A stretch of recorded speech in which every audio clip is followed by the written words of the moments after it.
Olá! Vamos fazer uma viagem a um dos lugares mais extravagantes alguma vez construídos.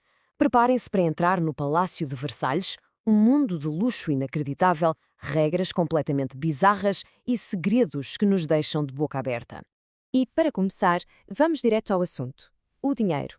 Se quiséssemos construir Versalhes hoje, de quanto estaríamos a falar? Bem, o valor seria tão astronómico que é difícil de calcular, certamente na casa dos bilhões. Isto não era só uma casa, era uma demonstração de poder feita para impressionar o mundo inteiro. Então, qual é o nosso roteiro? Primeiro, vamos perceber a escala gigante do palácio. Depois, como era viver lá, quase como num teatro. A seguir, o contraste entre o brilho e a realidade. Claro, as festas e a comida. Depois, quem realmente fazia tudo aquilo funcionar? E, por fim, por que é que Versalhes ainda é tão importante? Vamos então começar pela dimensão. E acreditem, Versalhes nem sempre foi este colosso que conhecemos. A sua história é, acima de tudo, uma história de ambição sem limites. Pensem nisto. Tudo começou como um pequeno e modesto pavilhão de caça. Mas o rei, Luís XIV, não se contentava com pouco. Ao longo de décadas, milhares de trabalhadores transformaram este lugar simples no centro do poder francês, um símbolo feito para deixar todos de queixo caído. E aqui não se olhou a despesas. Imaginem só, paredes cobertas de mármore vindo de toda a Europa. Detalhes em folha de ouro, a brilhar por todo o lado.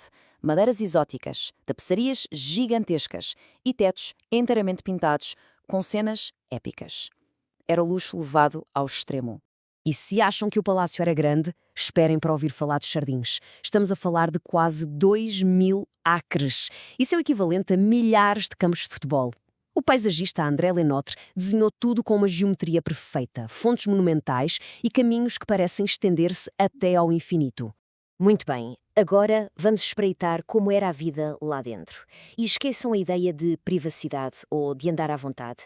Viver em Versalhes era como estar num palco 24 horas por dia, onde cada gesto era observado e julgado. A palavra-chave para entender isto tudo é etiqueta. Pensa na etiqueta como um livro de regras invisível e extremamente complicado, que controlava absolutamente tudo. Não eram só boas maneiras. Era um sistema que definia quem se podia sentar na presença do rei, como se devia bater uma porta, tudo. Era a forma que o rei tinha de manter toda a nobreza sob controle. E aqui está o segredo. O estatuto de uma pessoa dependia da sua proximidade física ao rei. Conseguir estar ao lado dele significava poder, favores e influência. Ser ignorado por ele era o fim da vida social. Era uma competição constante para ganhar um lugar no círculo mais próximo do monarca. Versalhes parecia um lugar saído de um conto de fadas, certo? Mas por trás de todo o ouro e espelhos, a realidade do dia-a-dia era, bem diferente. Vamos descobrir o lado menos glamouroso. Imaginem entrar em salas gigantescas, onde centenas de espelhos refletiam a luz de milhares de velas. O famoso Salão dos Espelhos é o exemplo máximo disto. Era um espetáculo de luxo, desenhado para deslumbrar qualquer visitante. A grande questão é, com todo este aparato, seria um sítio confortável para se viver? A resposta pode ser surpreendente. De todo! No inverno, as salas enormes e com tetos altíssimos eram autênticos congeladores. As lareiras gigantes mal conseguiam aquecer o ar e a temperatura lá dentro podia chegar facilmente aos 10 graus. As pessoas tinham de andar agasalhadas com pelas e casacos grossos dentro do próprio palácio para aguentar o frio. E agora, a parte menos agradável. Não existiam casas de banho nem saneamento. As pessoas usavam penicos, que depois eram esvaziados pelos criados. Agora imaginem o cheiro nos corredores, com milhares de pessoas a viver ali.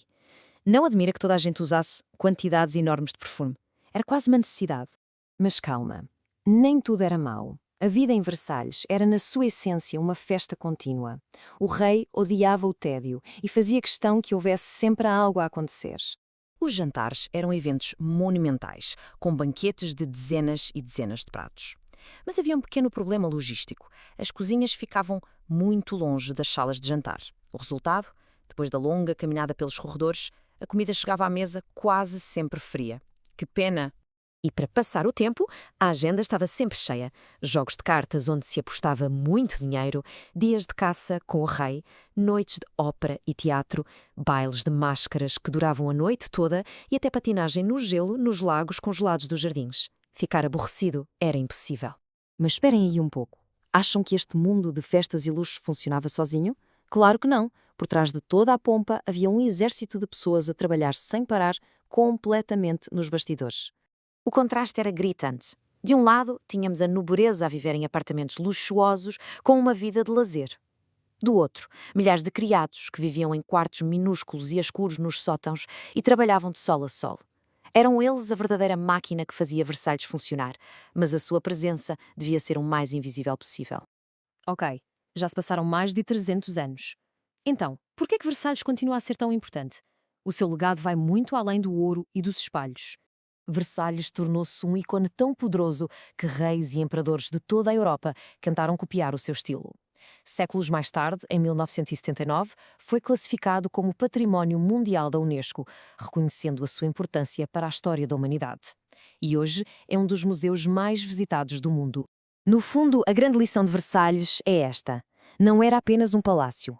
Era uma ferramenta política. Cada estátua, cada pintura, cada fonte foi desenhada com um propósito muito claro: projetar a imagem de poder absoluto do rei e da França. Era a arte ao serviço da política. E para terminar, fica esta reflexão. Nós conhecemos muitas histórias, mas imaginem só os segredos que aquelas paredes guardam.